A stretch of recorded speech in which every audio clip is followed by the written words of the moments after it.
Hi everyone, good evening. A very warm welcome once again, and it's always good to connect to Ritesh Jain sir, and those who have joined. They very well know that when it comes to macros and or to say global macros, he is one person everybody looks up to, and it's our pleasure to have you once again, sir. And sir is founder at PineTree and NRIZEN, and we would be knowing the current developments happening across the globe, and at least those which are more relevant in the sense uh, related to the financial markets across the world. So, Ritesh sir, very warm welcome once again. And the first question to start with is like all the developments happening, be it across US, Japan, China, and Indian equities. What is your current sense on the ongoing developments? Okay. Uh, Welcome everybody. So what I will do is I will take you through few things which have happened in the last 20 odd days. Because the cluster of all the things which have happened in the last 20 odd days has not happened since April of this year when you saw massive volatility in the market. So let me first start with Fed probability. We were all gung-ho that rates will be cut in December meeting. And the Fed probability of a rate cut was between 80 to 90% as on 29th or 30th of October. As on Friday morning, this probability was down to 30 to 35%. So the volatility which you saw over the last 25 days, market was just discounting that expectation of rate cuts have come down. Now the more interesting part, Fed is divided into middle. Half of the speakers, half of the voters want to vote for a Fed rate cut. This came during market time on Friday when somebody collated that half of the people want to go for a rate cut. Half of the people, including Jerome Powell, does not want to go for the rate cut. I do not believe, or I do not, recollect in my entire investing career of last 25 years, where Fed has been split down to middle and it can go either ways on a rate cut or no rate cut. And who knows, Jerome Powell will decide the last vote. Otherwise, normally it is unanimous. If it is not unanimous, it is normally 80-90% people agree on something and one or two dissent. But this is split down to the middle. So this is something very, very different happening, which we've never seen before. This is the first thing. Second, US government was in a shutdown. Everybody knows it was one of the longest shutdown. What happens during the shutdown? You continue to take money into your coffers because people have to pay their taxes, but you do not spend money. So over the last 4 months, US Treasury TGA, which is known as cash collections, have gone up from $300 billion to now almost $1 trillion. Implications? People look at it in a completely different way. I would say $700 billion of liquidity has been sucked out from the banking system. And dollar index can go only to 100, 100.5. What if some part of this liquidity starts spending back into the system? How would I correlate to this thing? When I was in fixed income in India during, my time, always in the month of March, you used to get liquidity tightness and the risk assets always came under pressure. But in the month of April, all the risk assets, when the government starts spending, then the risk assets had a bid. So think about it. I come from the liquidity point of view, where if you increase the liquidity in the system, you get a bid in the asset prices. So is it possible that in the month of December, we might get a rate cut and along with that, the Fed spending? I'm just leaving in front of you. I have no views. I'm forming my views at this point of time. The third is UK's Chancellor is supposed to present a budget on 26th of November. Why is it important? Because the previous finance minister of UK has said that UK might have to be referred to IMF for a bailout. And just for your information, UK cannot be bailed out by IMF because UK economy is so large that IMF does not have money. In my view, UK today is run by some of the most incompetent leaders I have ever seen in my life in Western world. And why it is important? 2.5 years back when Les Truss came in, she brought her own finance minister and market did not like the budget. And you know what happened? That UK guilds collapsed and she had to resign. So they do not want to, have the same thing again. So next week we'll come to know whether the market likes that budget or not. It will come out in UK bond yields. If UK bond yields goes up, again, risk on risk off scenario. Then after that, we will talk about Japan. What has happened? We have a new prime minister who wants to start spending money like Shinzo Abe. But the problem is again the bond market. She doesn't want Bank of Japan to raise the rates. So market says, fine. Any fixed income guy will tell you, if the market doesn't want to raise the rates, then market will raise the rates. So you've seen 10-year, 20-year, 30-year, 40-year bond yield continue to move up. A determined central banker can always control the bond yield at the shorter end, 1 or 2 years. But unless they do explicit yield curve control, they cannot control 10, 20, 30-year bond yield. So everything comes out via bond yield. The more interesting part, if the bond yields are rising, it should attract capital into the country. But what is happening in Western world, whether it is UK, France, US, and now Japan, the bond yields are also rising. The currency is also falling. This happens only in third world countries. This does not happen in a developed country. This is market way of saying you are no more the first world country. I will not give you a premium of first world country. On top of that thing, Japan has committed $550 billion for US reconstruct or US reindustrialization. I do not believe that bond market will allow Japan to give this $550 billion to United States. Next, we'll talk about Oregon. What has happened in, that, sorry, I'll talk about the Baltimore Bridge. A bridge collapsed a few months back. That bridge was supposed to be reconstructed within 6 months at the cost of $1.9 billion. Now that bridge will take minimum 2 years at the cost of $5 billion. You all can now just in your mind, whenever you would look at some kind of India news, you will say, we always have cost overruns. Things don't happen on time. Yes, India, right? Because it is not a first world country, but see what is happening in United States in front of you. That they cannot rebuild that bridge. After that, the next thing, what is happening in Oregon, very interesting thing, that Amazon was supposed to get some power from a utility controlled by Berkshire Hathaway. They had contracted for that power in 2021, not recently. Oregon utility, which is controlled by Berkshire Hathaway, cannot give that power. They don't have the power. But you contracted that thing in 2021. So what happens to all those who are contracting for power today? If you recollect for the last 2-3 years, my biggest theme has been electrification. And yesterday, Elon Musk said, energy is the new currency. So you can all wave your NVIDIA chips. But what good are those chips if there is no electricity? Something interesting happened in one more thing happened in, I think, Virginia, where they had some public service commission, some election, where those people who said, we will bring down your power prices, they won the elections, they were Democrats. So by the time midterm comes, everybody will be talking about power prices in United States. And just for your information, power prices have quadrupled in last 15 years in United States. And the bottom quartile of US citizens are paying 30% of their take-home salary only in electricity related costs.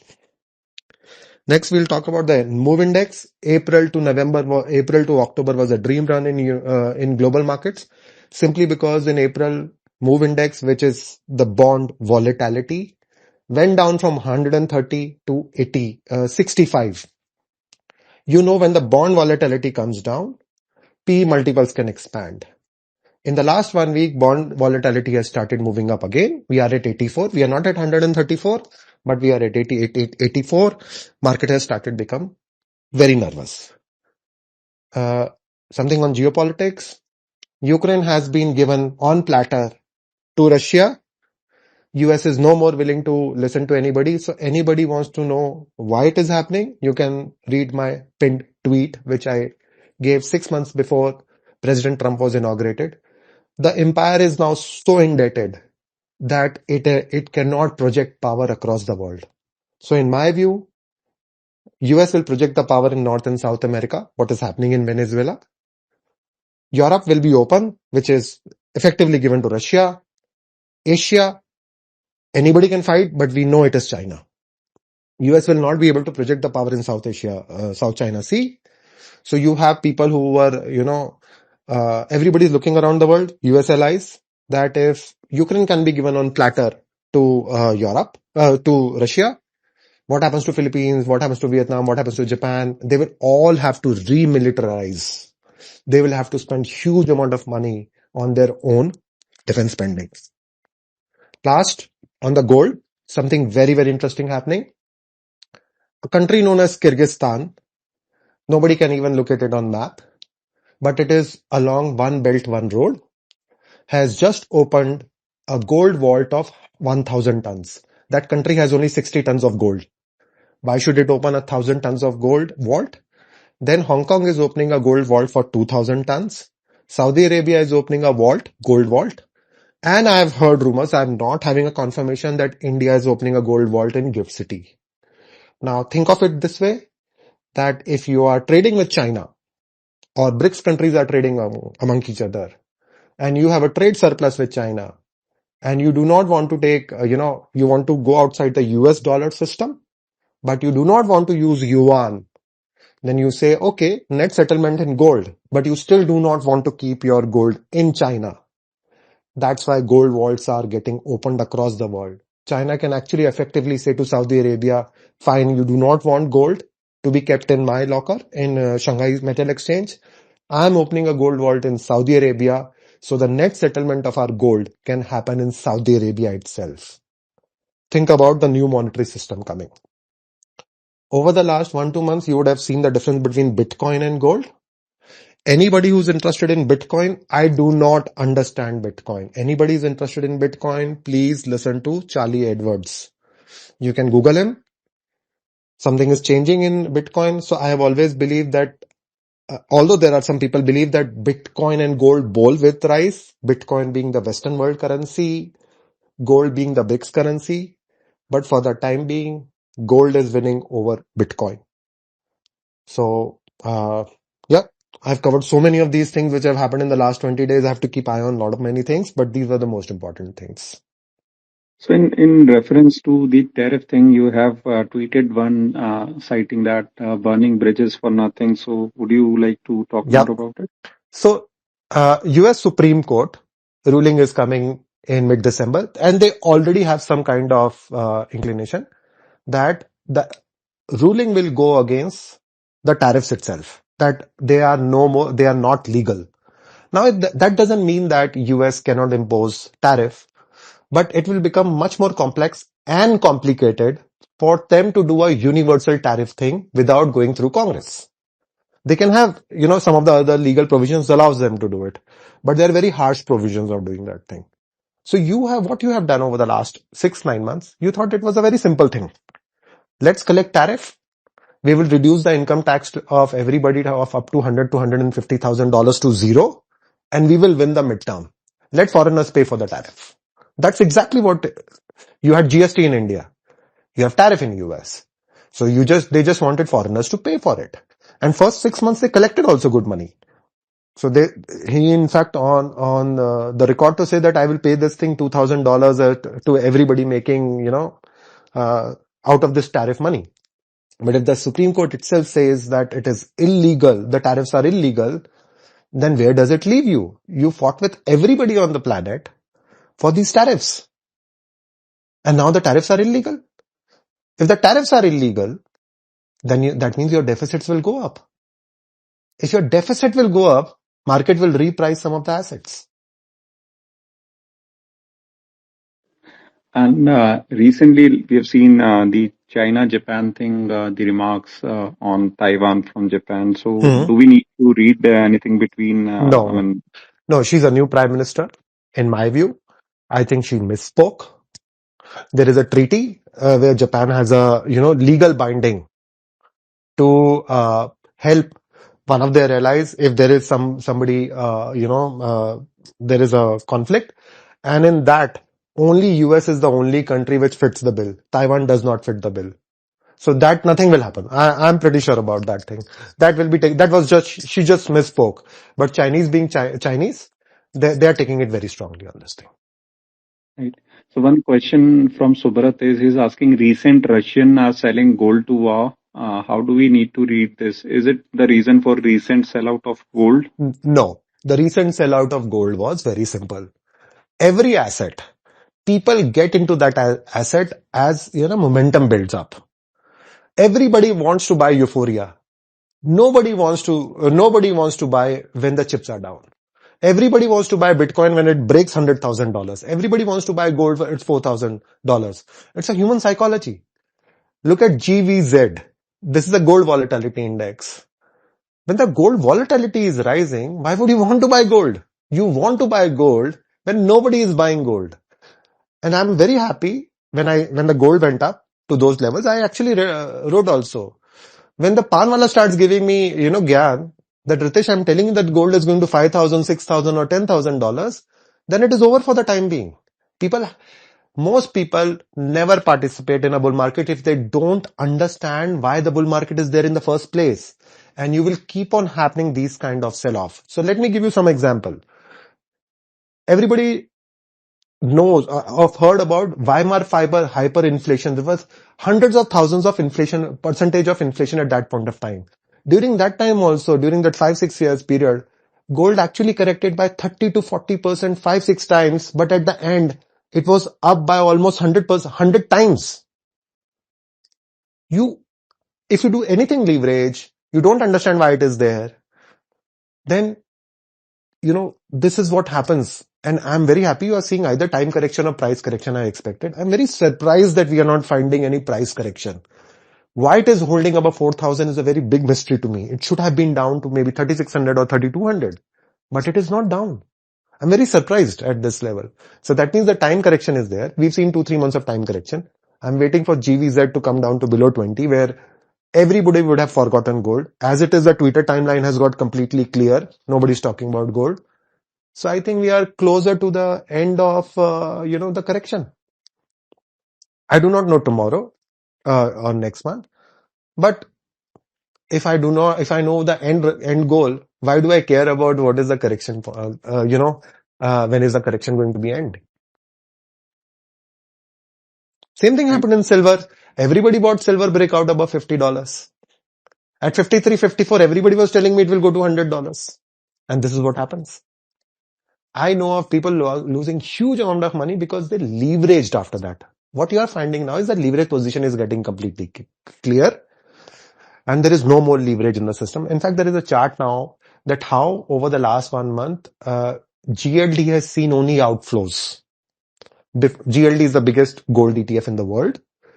I will retweet that chart because I've not retweeted it. Somebody has does all the work.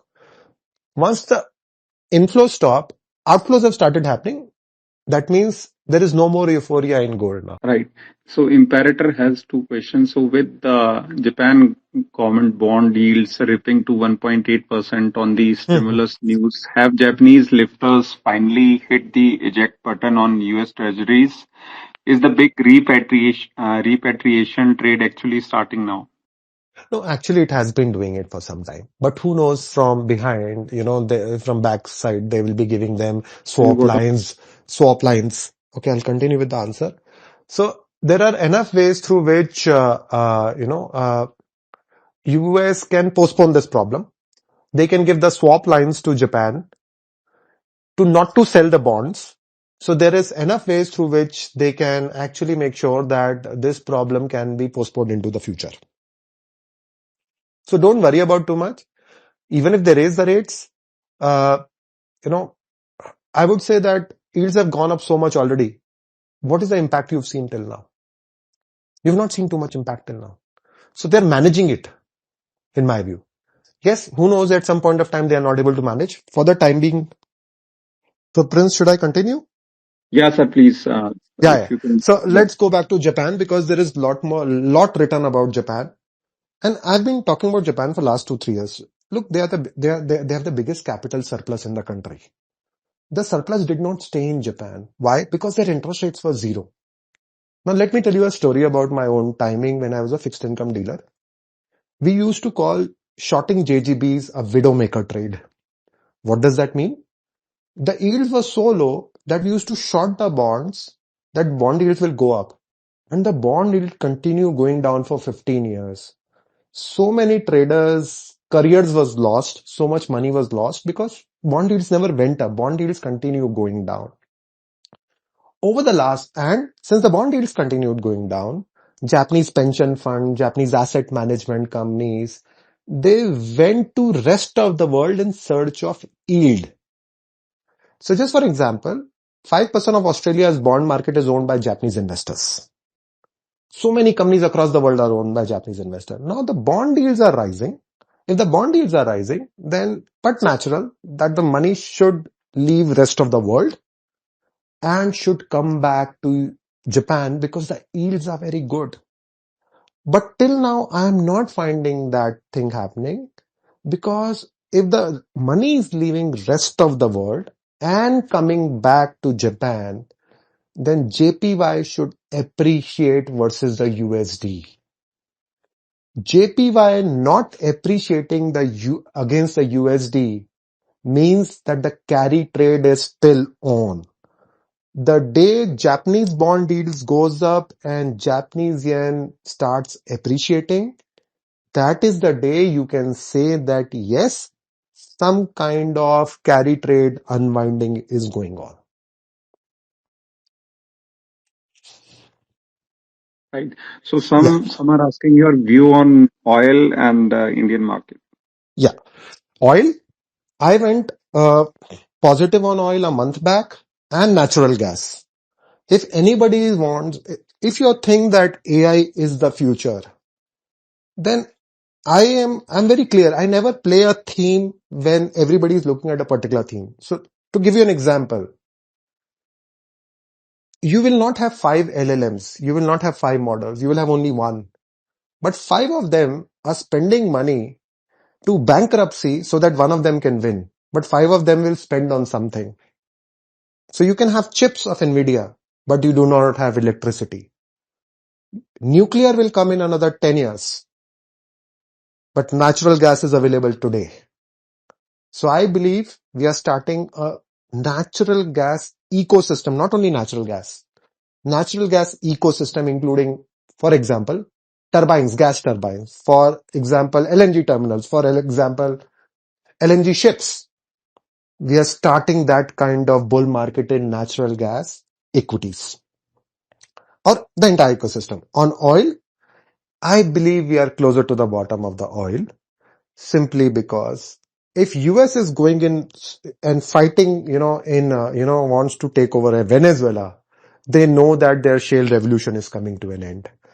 There are so many, I have talked to a couple of guys because I am in an oil belt over here that within the next 1 or 2 years, you will start see a sharply declining US production, which was at 13.5 million barrels down to 11.5 million barrels. Now you will say 2 million barrels. How does it matter? Oil is not, or any asset is not priced on the 100 million barrels of oil demand supply. It is priced on the last remaining 1 million barrel. So I am firmly of the view that the entire oil, NGLs, they are known as NGLs. Thus, the demand for all that thing will go up, and it is very bullish for this entire ecosystem unless obviously your global economy goes into recession and all, which nobody can say, but I'm bullish over there. Now let me take the last question on India. I will start because, and you know, if you want to build up your understanding not on company but on macro level, what is happening in India, I strongly suggest you look at some of my tweets or videos of June 2024 or tweets of February 2025. It's not that I could see something which others couldn't. I come from a macro background. Before June 2024, we used to spend a lot of money on capex, which generates return themselves. And after June 2024, when BJP got drubbing in the election for whatever reason, the our expenditure mix shifted from capex more to revenue expenditure or to give subsidies. You would have seen in Maharashtra. Recent is the Ladli Behan Yojana in Bihar. Now, I do not have any political view on that. I have an economics view on that thing. If you start spending money on subsidies, more money on subsidies, it will come out. You have to pay for it. How do you pay for it? You pay for it via currency depreciation because you are not becoming competitive. But falling currency makes you competitive. So that is the easiest way. If you see before 2014-15, our currency used to depreciate. Whenever we've done more of capex, more of operation expenditure, our currency has fallen. And it is true across the world. Because you're not creating assets. You're just giving free money, which leads to current GDP at the expense of futures GDP. It's like you're putting a drug in your veins and you get a high, but then you get a withdrawal system. Think of any subsidies like that. But it gives you a high at that point of time. What we did after June 2024, our expenditure changed. If our expenditure changed, and FI sitting abroad saw that your markets were overvalued, and he said, RBI is not allowing even currency to depreciate. It's a basic economics. You should have allowed RBI currency to depreciate. So an overvalued market and an overvalued currency, if even I am an FI, even I will press an exit button. We continued with this policy till February 2025. After that, we got a new governor who understood this problem or did not take the currency strength on its ego. From that day onwards, he started slowly giving the currency out. So you have solved one problem of currency. Now there is another problem. When you look at FMCG business or you look at in FMCG or any business, you not only look at volume growth, you look at price growth. If today for example, if Hindustan Lever comes out with a result and shows you 6% volume growth, but only 1% price growth, you will not be happy. Because 5 years back, he used to give you 7% volume growth and 5% price growth. So it was a 12% growth you used to get. Same thing is for economy. India's nominal GDP used to be between 12 to 14% for a very long period of time. Then our nominal GDP collapsed to 10%. Then currently our nominal GDP is down to 8%. Will an analyst covering Hindustan Lever will be happy to see a 7 to 8% nominal volume plus price growth when he was seeing 14%? At 14%, he was nominal at 14% volume plus price growth. He was giving an X valuation to Hindustan Unilever. Do you think that currently at 6% real GDP and 1.5 or 2% of inflation, which is 8%, will you get the same kind of valuation? How can you get the same kind of valuation? For you to get the same kind of value, and that is why you saw a 12 to 15 months of time and price correction in Indian markets. Now the onus is clearly on RBI because currency has now, so all the subsidies which you've given has come out through currency weakness. What you need now is RBI to cut the rates because government does not have enough fiscal space to start spending money. If, in my view, you will have a 50 basis point of rate cut in the next 3 to 6 months, if you will be back to 10% nominal GDP by middle of next year. If you are back to 10% nominal GDP, then I believe that within next, not 6, possibly between next 6 to 12 months, market should be much higher than the current levels. It's a very simple case of nominal GDP because corporate profitability is exactly like nominal GDP. Right. I hope I Small have not follow-up. complicated Yeah. the thing. I have Yeah. not complicated the thing for all of you. Mm, I mm. hope. Yeah, yeah. So small follow-up on the ongoing question from one of the participant and one question on Canadians, and we wrap up for the day. So he's saying Ritesh sir has predicted Indian market correction and INR devaluation. His call was bang on. My question is, when did we have similar setup last time? What do you expect INR to be, and when can we expect returns of the FIIs? So, so first question, I am not remembering the time. The return of FI will be there when they believe two things will happen. The currency is now rightly priced. I think we are closer to there. मेरी तो view 88-90 ही थी. Actually उसके beyond थी भी नहीं मेरी view. But who knows? On top of that thing, when they start seeing that RBI has cut the rate, so maybe your RBI cuts the rate by 50 basis point, your currency weakens a little bit more, and then you find that yes, you are back to nominal GDP. We need 3 to 4% inflation. Look, a 3 to 4% inflation is not good for you as a salary earner, but a 3 to 4% is a lifeblood for an equity investor. You need 4% inflation for equities to do well. It's as simple as that, because our real GDP cannot rise by 8% anymore. Our real GDP can rise to maximum of 6 to 7%. So we need 4% inflation for equity markets to do well, for FIs to come back. Thanks. Well, so last question is on the Canadian equities, asking please touch base on Canadian equity. Despite the economy not doing good, markets are performing well. You said Yes. Canadian real estate market will be in trouble, and it went same way. And in one of the presentation you have mentioned that something positive happening for Canadian equity. Yes.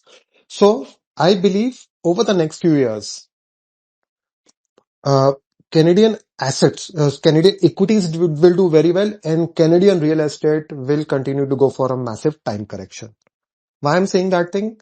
It is how the government incentives have been. Government incentives over the last, before this government, have been only to favor real estate over the real industries.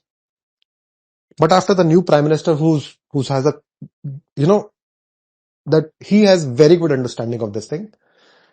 And Canada is very rich in natural resources. Canada has now understood that it cannot depend upon US anymore. We used to have so many of these projects which got shunned during the previous Liberal government, but the current Liberal government is opening those kind of projects. And that is why we are going to be moving from money moving from real estate to Canadian equities. But the unfortunate part is Canadians will not be able to participate in the Canadian equity boom, simply because they are leveraged in their home. They do not have disposable income. Foreigners will come and buy Canadian equities, and Canadian equities should continue to do very well over the coming years. I am taking into account that whatever our Prime Minister has said, he will go ahead and do it. Like, it's a great thing that they have maintained, relationship with India is back. I had written about it a year back that for Canada, India is the best partner, and for India also, Canada is the best partner. We are an energy hungry country. Canada has surplus energy. So it's a marriage made in the heaven. And yesterday also, our Prime Minister met, along with Australian Prime Minister, he met Canadian Prime Minister also yesterday. I also believe over the next couple of years, a lot of Indian companies will come and buy out companies in Canada. There will be massive inbound FDI from India into Canada to buy Canadian assets, because America will not allow Russia or China to buy Canadian assets. Russia will not allow any, US will not allow any Russia or China in US background, backyard, North America or South America, but it will allow India to buy Canadian assets. So I believe you will see massive improvement in relationship between India and Canada, and India will be doing massive amount of investments in Canada, which is good for Canadian equities. Although I said last question, so Ritesh, please allow me one more question. So AI bubble is most common term which we Mhm. come across, be it X or YouTube or whatever social media platform. So do you buy that thing because people are concerned that AI bubble might burst going forward, and if it would happen, then what would be the repercussions in case you have any view? AI is for real. There is no doubt in my mind. Bubble is for markets. It's a very simple thing.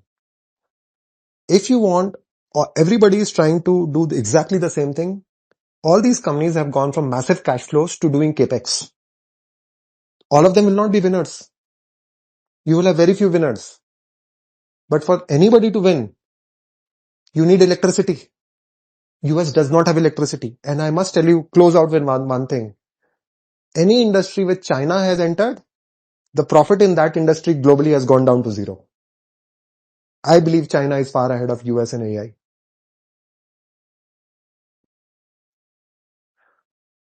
Perfect. Thank you so much, Ritesh sir, for your time. Really insightful all the time, and definitely for our audience who joined late, we'll share the recording on sir's handle, and as well as I'll also share so that all have access to the insights. Thank you so much for your time, sir. Thank you. Thank you. Thanks, everyone.